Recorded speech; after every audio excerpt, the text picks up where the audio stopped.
Una delle mie massime aspirazioni è quella di far diventare questa città come Castelfidardo è per la fisarmonica, Cremona è per il violino e Fiumicino fosse la città del sassofono.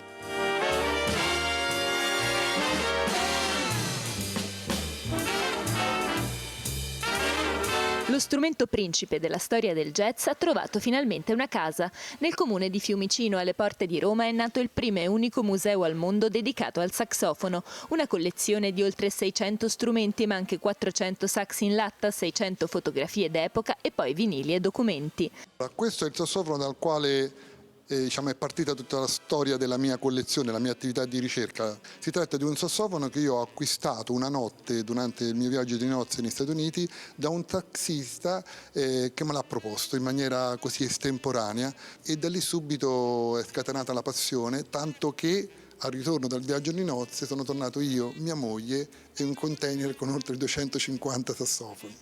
Centinaia di preziosi esemplari per dar forma alla storia di uno dei più affascinanti strumenti musicali tra sogni e passioni, e non mancano alcune vere rarità.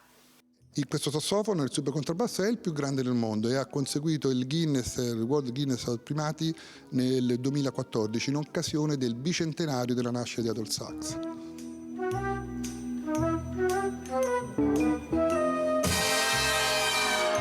Questo qui è il sassofono appartenuto al grande sassofonista Sonny Rollins.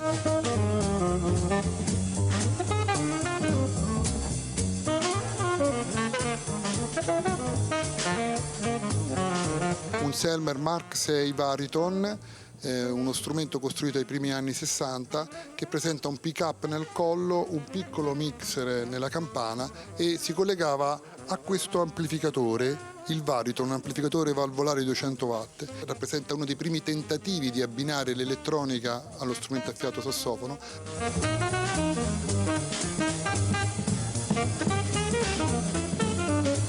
Di questo sassofono, il Conno Sax, nel mondo attualmente non ci sono più di 5-6 esemplari. Possiamo definirlo una sorta di Stradivari dei sassofoni.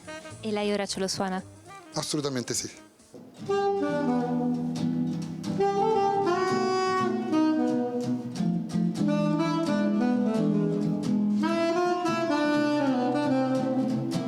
Il museo non è solo uno spazio espositivo, qui si organizzano concerti, conferenze e lezioni per insegnare a bambini e ragazzi la storia della musica attraverso il sax, partendo dalle basi.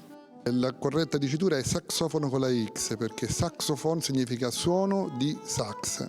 Fino alle curiosità, una sezione speciale del museo è dedicata al rapporto tra sax e cinema.